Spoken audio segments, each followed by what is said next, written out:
አንድ ትንሽ ምልክት፣ ቀለል ያለ ራስ ምታት፣ የጽንሱ እንቅስቃሴ መቀነስ፣ እነዚህ ምልክቶች አደገኛ አይመስሉም። ነገር ግን ሐኪሞች እንደሚሉት እነዚህ ምልክቶች የጽንስ መጥፋትን ወይም የእናትን ሕይወት ማለፍ ሊያስከትሉ የሚችሉ ትክክለኛ የማስጠንቀቂያ ምልክቶች ናቸው። ዛሬ በፍጹም ችላ ሊባሉ የማይገቡ 10 የእርግዝና አደገኛ ምልክቶችን ይማራሉ። እርግዝና ውብ ጉዞ ነው። ነገር ግን የማስጠንቀቂያ ምልክቶች ችላ ከተባሉ በጣም በፍጥነት ወደ አደገኛ ሁኔታ ሊቀየር ይችላል። ይህ ቪዲዮ የተዘጋጀው እንደ ዓለም ጤና ድርጅት WHO እና የአሜሪካ የማህፀንና ጽንስ ሐኪሞች ኮሌጅ ACOG ባሉ የሕክምና መመሪያዎች ላይ ተመስርቶ ነው። ስለ ጤናዎ እና ስለ ልጆ ደህንነት የሚያስቡ ከሆነ የማማ ሄልዝ ኤዱን ቻናል ሰብስክራይብ ያድርጉ። ይህን ቪዲዮ ላይክ ያድርጉና ለሚያስፈልገው ሰው ያጋሩት።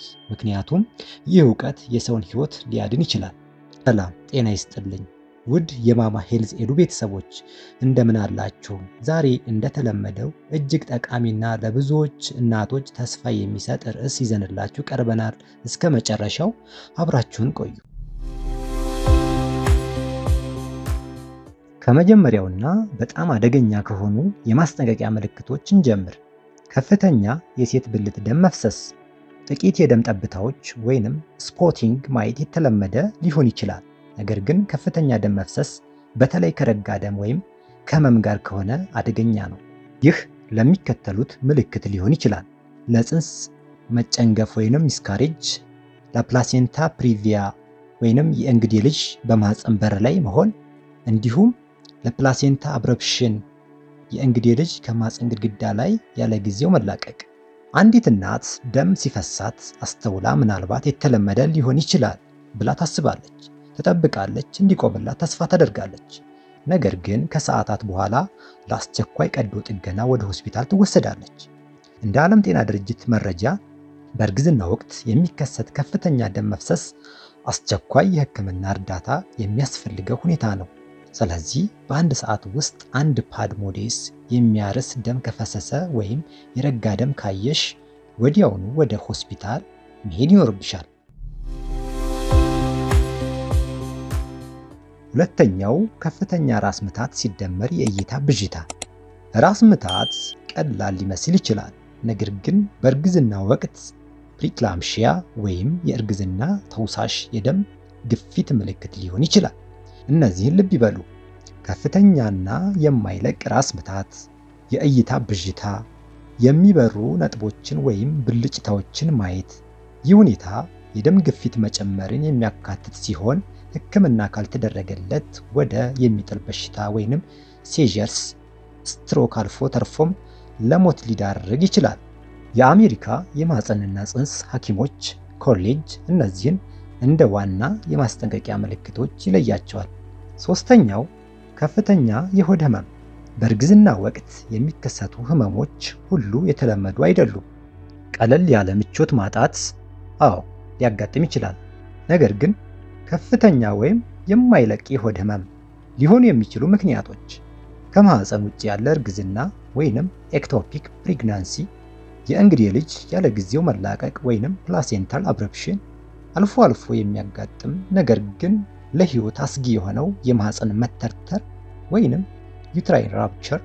አደገኛ ምልክቶች: የሚወጋ ወይም የሚቆርጥ ህመም፣ ህመሙ ከደም መፍሰስ ጋር አብሮ የሚታይ ከሆነ፣ እንዲሁም የማይለቅ ህመም ከሆነ። ይህ አስቸኳይ ሁኔታ ስለሆነ ወዲያውኑ ምርመራ ያድርጉ።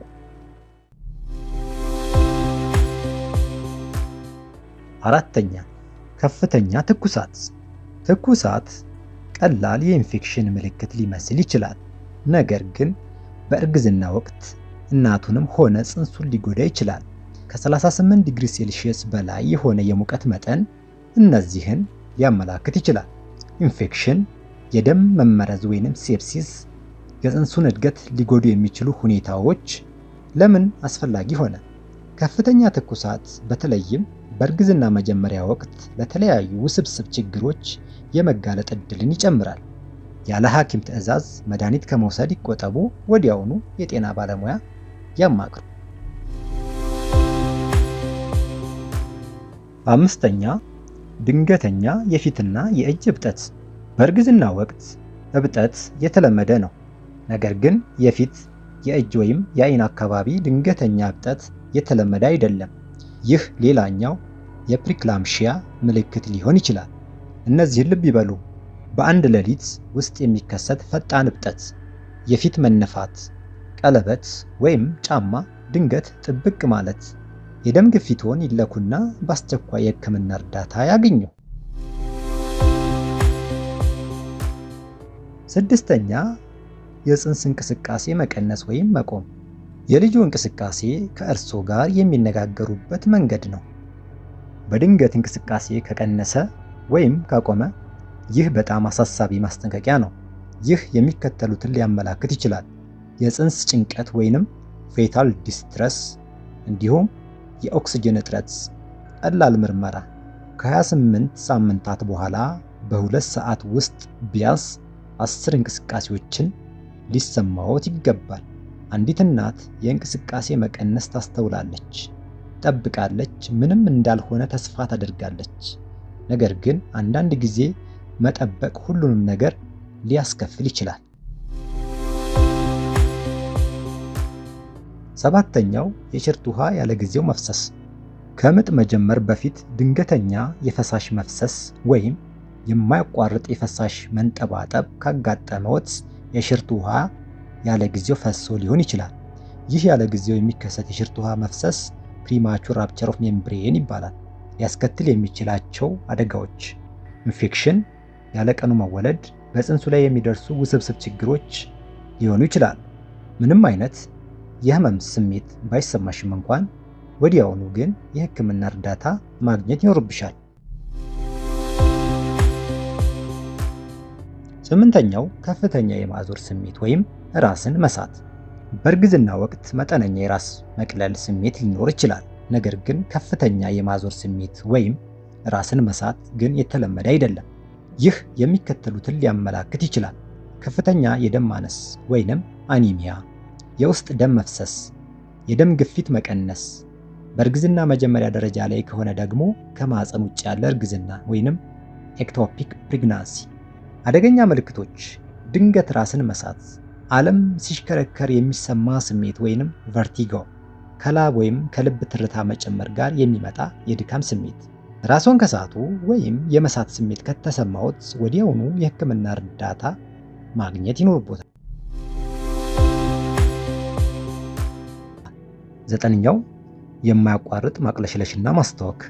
የጠዋት ማቅለሽለሽ ወይንም ሞርኒንግ ሲክነስ የተለመደ ነው። ነገር ግን ቀኑን ሙሉ የሚያስታውኮት ከሆነና ምንም አይነት ምግብ ወይም መጠጥ መውሰድ ካልቻሉ ሃይፐርመሲስ ግራቪዳረም ሊሆን ይችላል። ለምን አደገኛ ይሆናል? የሰውነት ፈሳሽ ማነስ ወይንም ዲሃይድሬሽን፣ የክብደት መቀነስ፣ በሰውነት ውስጥ ያሉ ማዕድናት መመጣጠን መጓደል በእናቲቱ ሆነ በፅንሱ ላይ ጉዳት ሊያደርስ ይችላል። ልብ ሊባሉ የሚገቡ ምልክቶች: የሚበሉትን ሁሉ ማስመለስ፣ በቂ ሽንት መጠን አለመኖር፣ ከፍተኛ የድካም ስሜት። ይህ የተለመደው የጠዋት ማቅለሽለሽ አይደለም። ወደ ጤና ተቋም ይሂዱና ተጨማሪ ሕክምና ያግኙ።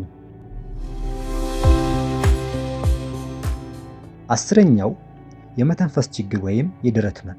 ድንገት የትንፋሽ ማጠር ከተሰማዎት ወይም የደረት ህመም ካለቦ በፍጹም ችላ ይበሉ። ይህ የሚከተሉትን ሊያመላክት ይችላል: በሳንባ ውስጥ የደም መርጋት ወይንም ብለድ ክሎት፣ የልብ ችግሮች፣ ከፍተኛ ኢንፌክሽን። እነዚህ ሁኔታዎች በጣም በፍጥነት ለሞት ሊዳርጉ ይችላሉ። አደገኛ ምልክቶች: በእረፍት ጊዜ የሚመጣ ድንገተኛ የትንፋሽ ማጠር፣ የደረት መጥበብ ወይም ህመም፣ የልብ ትርታ በጣም መፍጠን። ይህ አስቸኳይ የሕክምና እርዳታ የሚያስፈልገው ሁኔታ ነው። ወዲያውኑ ሆስፒታል ሄዱና ተጨማሪ ሕክምና ያግኙ። አሁን አውቀዋል። እያንዳንዱ እናት በፍጹም ችላ ልትላቸው የማይገቡ 10 የእርግዝና አደገኛ ምልክቶች እነዚህ ናቸው: የደም መፍሰስ፣ ከፍተኛ ራስ ምታት፣ የሆድ ህመም፣ ትኩሳት፣ እብጠት፣ የፅንስ እንቅስቃሴ መቀነስ፣ የሽርት ውሃ ያለ ጊዜው መፍሰስ፣ ማዞርና ራስ መሳት፣ የማያቋርጥ ማስታወክ፣ የመተንፈስ ችግር። እነዚህ ምልክቶች ብቻ አይደሉም፣ የሰውነቶ የማስጠንቀቂያ ደውሎች ናቸው። ቀድሞ እርምጃ መውሰድ የሚከተሉትን ያድናል፣ የእርሶን ህይወት፣ የልጆንም ህይወት። ማማ ሄልዝ ኤዱን ሰብስክራይብ ያድርጉ። ይህን ቪዲዮ ላይክ ያድርጉና ለሚያውቋቸው እናቶች ሁሉ ያጋሩት። ምክንያቱም ይህንን የሚያውቁ እናቶች ቁጥር ሲጨምር የምናድነው የሰው ሕይወትም ይጨምራል። በቀጣይ በሌላ ጠቃሚ የጤና መረጃ እስከምንገናኝ ቸር ቆዩ።